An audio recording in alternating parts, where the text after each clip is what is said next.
Very good afternoon, everyone.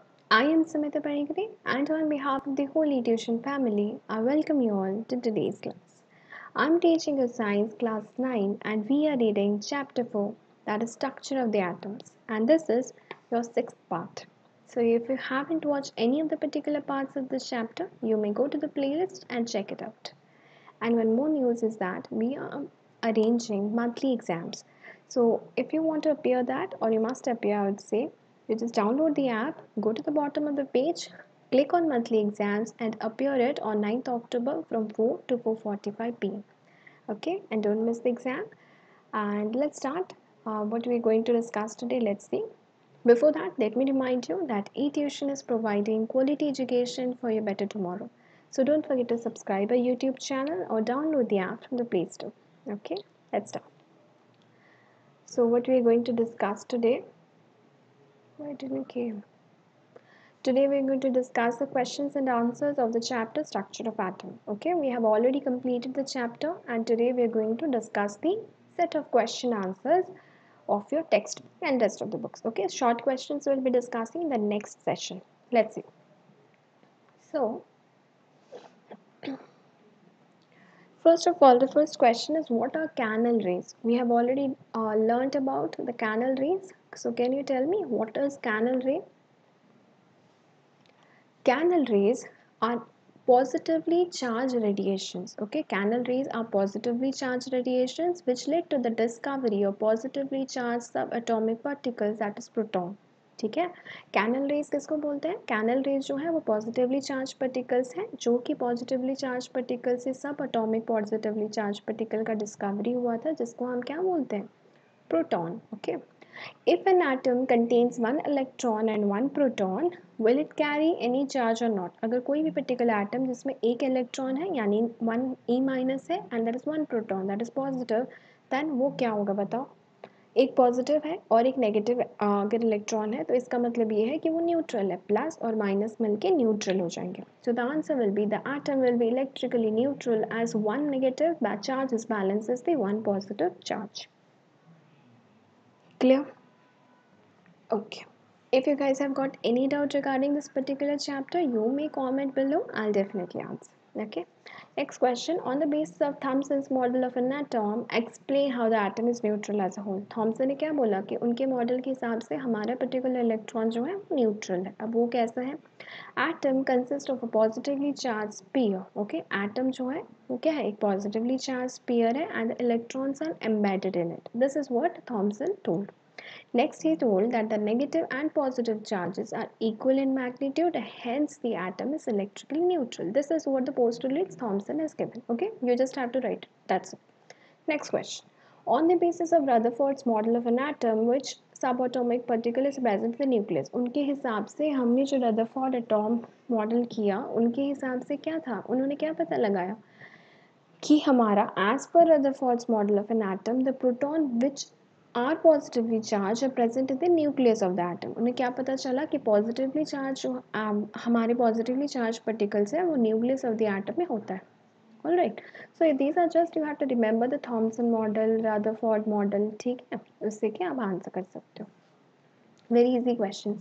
Now draw a sketch of Bohr's model of an atom with three shells. Right? You can draw it. आप बना सकते हो Bohr's model. बीच में उन्होंने बनाया था न्यूक्लियस और फिर उनका शेल बनाया था उन्होंने K, L, M and N. ठीक है? Very easy. Next. So what is this? That is, what do you think would be the observation of a path scattering is carried out in a foil of a metal other than gold. अगर particular Rutherford ने gold नहीं लेकर अगर किसी और particular metal को लिया होता तो क्या हुआ होता? Any idea? On using any metal foil, the observation of a particle scattering else experiment will remain the same. All the atoms will have the same structure. को अगर गोल्ड की जगह और कुछ भी लेते तो भी हमारे एक्सपेरिमेंट में वही आंसर आता. ठीक है, उन्होंने क्योंकि हमारे एटम्स जो हैं वो सेम ही प्रॉपर्टीज एग्जिबिट करते हैं, कोई मतलब नहीं है उससे.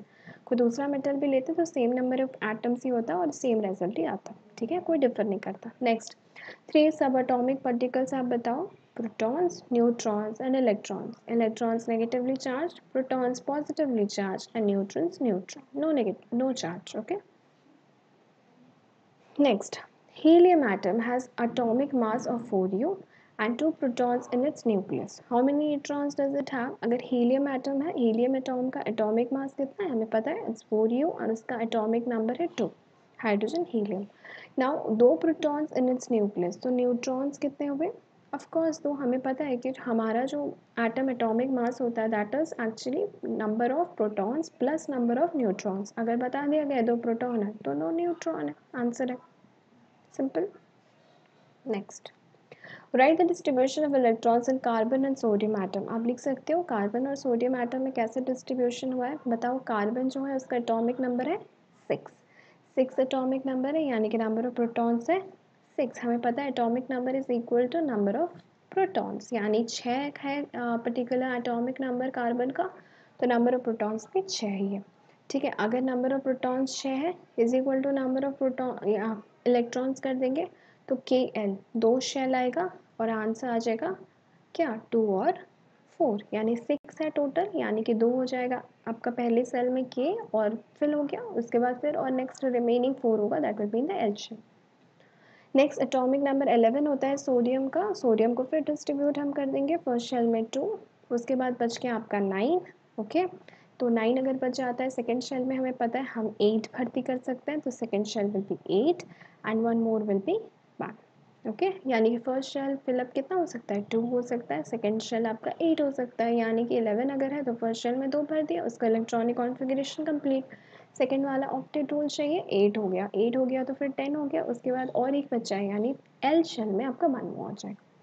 Okay, you must have read everything. I'm just having a glimpse of discussion so that it will be easier for you. That's it. Just answer it by your own. Okay, don't listen to my answers. Just read the question, answer by yourself. बहुत सारा question है. Okay, I hope कि आपको आ रहा होगा. Next, how will you find the valency of chlorine sulphur and magnesium. कैसे पता लगाओगे? वही सेम हमें पता है, हमें पता लगा सकते हैं कि हमारा ऑप्टिक कॉन्फ़िगरेशन अटेंड होने में कितना पर्टिकुलर एटम्स बाकी है या हमें मिला है या फिर हम शेयर कर रहे हैं, that is known as valency. तो क्लोरीन का नंबर हमें पता है. पहले मैग्नीशियम देखेंगे. मैग्नीशियम इज 12, अगर 12 है तो electronic configuration will be 2, 8, 10 fill हो गया. नेक्स्ट 2, तो अगर मेरे को 2 है यानी कि 2 पर्टिकुलर अगर हो रहा है, ठीक है, तो 2 अगर मैं और 6 अगर लाती हूँ इलेक्ट्रॉनिक कॉन्फ़िगरेशन ऑक्टेट अटेंड करने के लिए, तो मेरी बहुत एनर्जी चली जाएगी. तो मैं क्या करूँगी, उस 2 को डोनेट कर दूँगी. तो my electronic configuration is, my valency for magnesium is 2. Next chlorine.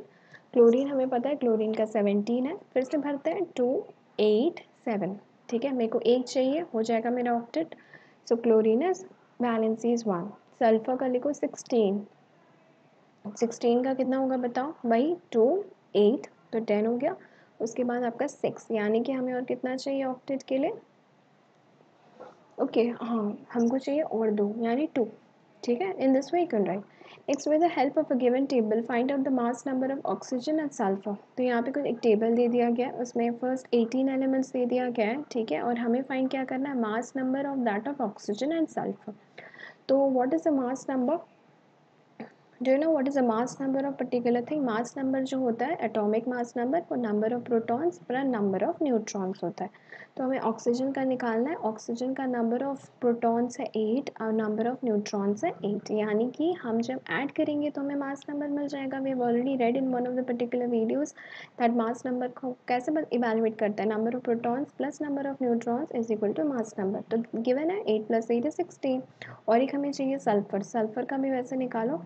अच्छा, पीछे है सल्फर. सल्फर का जो है 16 and 16, यानी number of protons plus number of neutrons is equal to mass number. 16 + 16 32.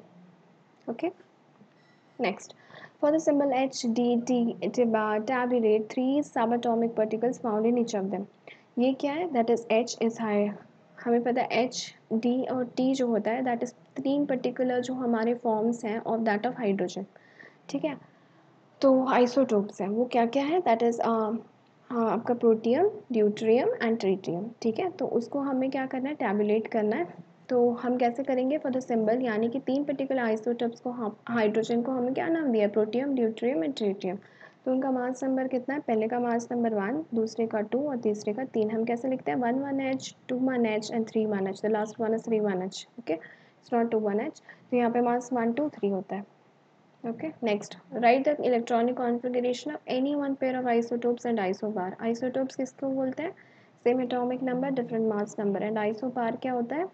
Iso isotopes, bar, isobar में क्या होता है बताओ? मास नंबर अलग अलग रहते हैं. और आइसोटोप में same atom mass number, sorry, isotope में same mass number, different atomic number, यानी कि एटॉमिक नंबर से याद रखो. आइसोटोप्स का same atomic, different atomic number और सेम मास नंबर. और आइसोबार का अलग होता है मास नंबर और सेम एटॉमिक नंबर. यानी आइसोटोप्स में जो होता है that is different atomic number, same mass number. Isobar में just opposite, that is same atomic number, different mass number. ठीक है, आप आराम से कोई भी पर्टिकुलर इलेक्ट्रॉनिक कॉन्फ़िगरेशन लिख सकते हो. कार्बन का 12 6 सी और 14 6 सी होता है. इसका 40 और 20, तो इस टाइप का. ठीक है, समझ गए ना? इसको मेरे हिसाब से ज़्यादा डिस्कशन की कोई ज़रूरत नहीं है. ठीक है ना?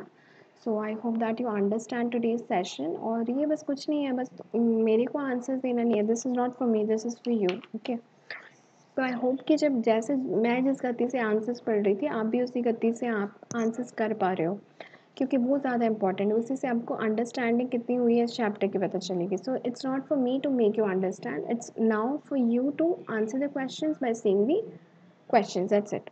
Not listening to the questions, not listening to the answers. Question पढ़ा, आंसर मुंह पे होना चाहिए, वैसे आप सॉल्व कर लेना चाहिए. ठीक है, सो उसमें अगर डाउट हो रहा है तो फिर से चैप्टर को अच्छे से रिवाइज करो, वीडियोस को देखो, आराम से टेक्स्ट बुक पकड़ो, start reading it again and then come to this video and try to read the question and answer it within 10 minutes. Okay, each question for 1 minute will be, not even 1 minute, 30 seconds or on. Okay, छोटे छोटे questions थे. सो I hope कि आपकी गति अच्छी हो गई होगी और आप आंसर दे पा रहे हो. अगर नहीं हो रही है तो आप रिवाइज करो, हो जाएगा. ठीक है, तो I will be seeing you in the next class with a new session. Until then have a good day and keep smiling.